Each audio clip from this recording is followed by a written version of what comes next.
If there has been any time you had to ask yourself any of those questions, why did I do this again? Or why do I keep on continuing with this behavior? If while you asked all those questions you felt sad or you keep regretting your actions, then this video is for you. So we're in a country that can sometimes be so stressful or boring. So having fun is a good way to distract yourself. So you may have gone for weddings or sat out with friends or had fun using alcohol, maybe shisha or even weed. Or you may have decided to even use ice or cocaine only on weekends, at parties or inside a hotel, maybe with one or two girls on the side. Now, you were able to decide or stand firm on how much of your money you would use for all of these fun activities. You still had 100% control. Now, over time, as you got older, you decided it was time to stop or reduce alcohol or drugs, maybe because of some responsibility that you had at that time, or maybe for other personal reasons. Now, for the fact that you're watching this video, it means that you're among the few people who were not able to reduce or fully stop alcohol or drugs, even after some of your friends had stopped and moved on. The fact is this, that there would only be a small percentage of people who would lose control eventually and would not be able to stop it. For alcohol, only about 15 out of 100 people would not be able to stop. The reason is because all those times everybody was using alcohol or drugs in the past, something was happening inside their body. So this is what was happening. Now, every time we had that good or sweet feeling while drinking or using drugs, something inside our brains kept turning on and turning off. This part of the brain that kept turning on and turning off is called the reward structure.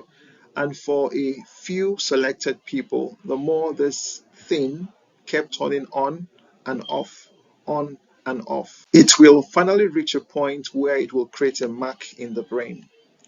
And for the purpose of simplicity, let's call this the addiction mark. This addiction mark would only appear in selected persons who have met two conditions. Number one, they have a genetic vulnerability, that is, a genetic weakness. And number two, the environment has allowed them to drink or use drugs repeatedly in the past. This means that if a person has this genetic weakness, but his environment is not allowing him to drink or use drugs regularly, then this mark will not develop. This also means that if a person does not have this weakness, even if they keep drinking or using regularly, this addiction mark may not develop. Please note that this addiction mark is different for different drugs or alcohol. Now, let me repeat again. Once this mark finally appears in your brain, everything in your life will change. This is because once you reach this point, it will be as if you and something else are sharing control over your body. At this point, the addiction habit has started. So when I say habit, I'm referring to any alcohol or drug habit. And by habit, it means that you continue to repeat this behavior. And then number two, it is partly under your control and partly not under your control. So let me explain what I meant when I said that it is partly under your control. Now, every habit has four stages, and once you understand the stages, it is easier to overcome the habit. So please pay attention.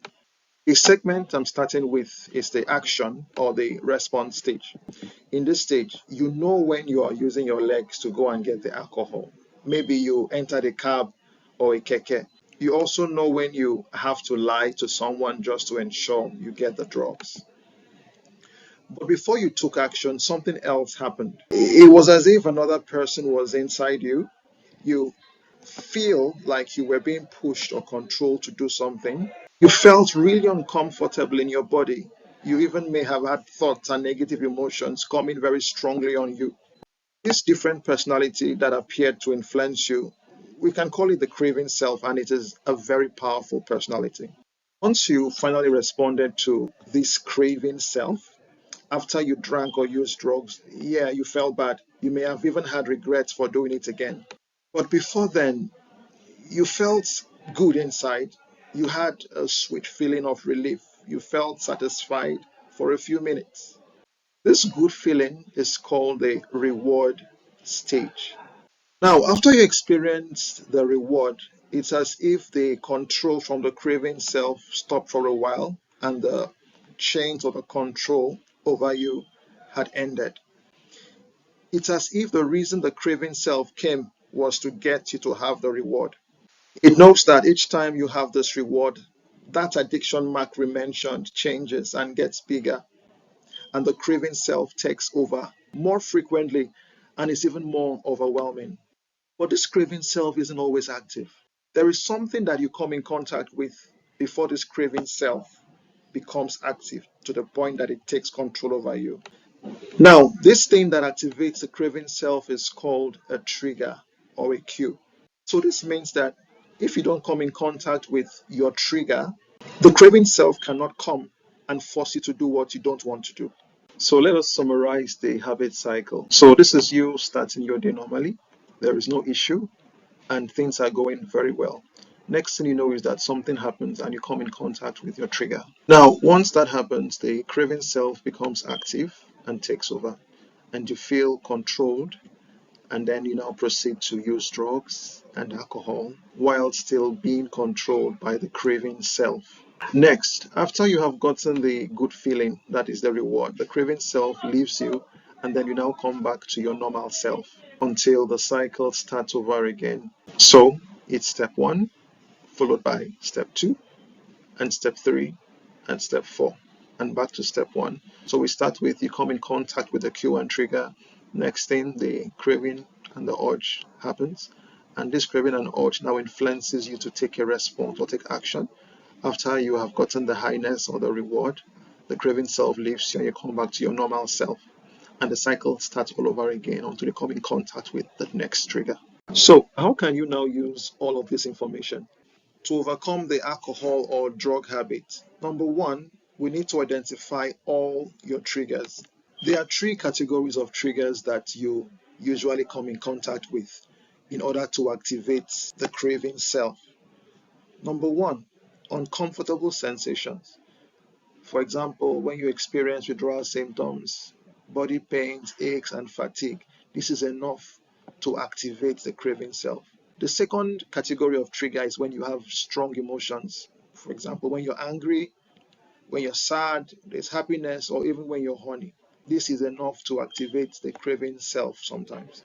The last category of a trigger is being in specific situations. For example, when you're with a friend who drinks or uses drugs, or so a street you have used alcohol or drugs before. So if you come in contact with any of these three categories of triggers, it will activate the craving self, which will force you eventually to drink or use drugs again. Now, there are two things that we're going to do for you. Number one, we're going to give you some forms that you will fill that will help you identify all your triggers. This is step one. And in filling these forms, you would see that there are some triggers that you can avoid. Step two, we would show you how to easily avoid these triggers without feeling bad, especially when it involves a trigger that you like. Maybe your girlfriend or your wife is a trigger.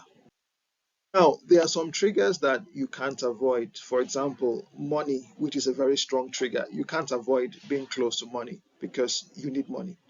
How about anger? It's another strong emotional trigger. So how can you avoid getting angry when everything in this country causes anger? This now takes us to the third thing that you would have to do. Now, the third and the last step to handle the alcohol or drug behavior is to master the craving self. Now, ignorant people will say that if they can just keep their triggers close to them, they can master it. This is nonsense. If you try to do it this way, you will feed the craving self and it will get stronger and overpower you, and you will go back to drinking or using drugs. So, part of the recovery program is to number one, guide you step by step. Number two, we will give you some exercises that will weaken and handle the craving self so that it won't overwhelm you. We will also show you how to involve other people in your recovery journey. Don't let anybody deceive you. This is not a journey that you can take on your own. That's why we are here to help you. When you're ready, let us begin. The Recovery Path program is an alcohol, drug, and gambling addiction treatment program, and we are affiliated with the Federal Neuropsychiatric Hospital, Calabar, Cross River State, Nigeria. We offer both online and on-site participation in our recovery program. So please drop your questions and comments. Thank you.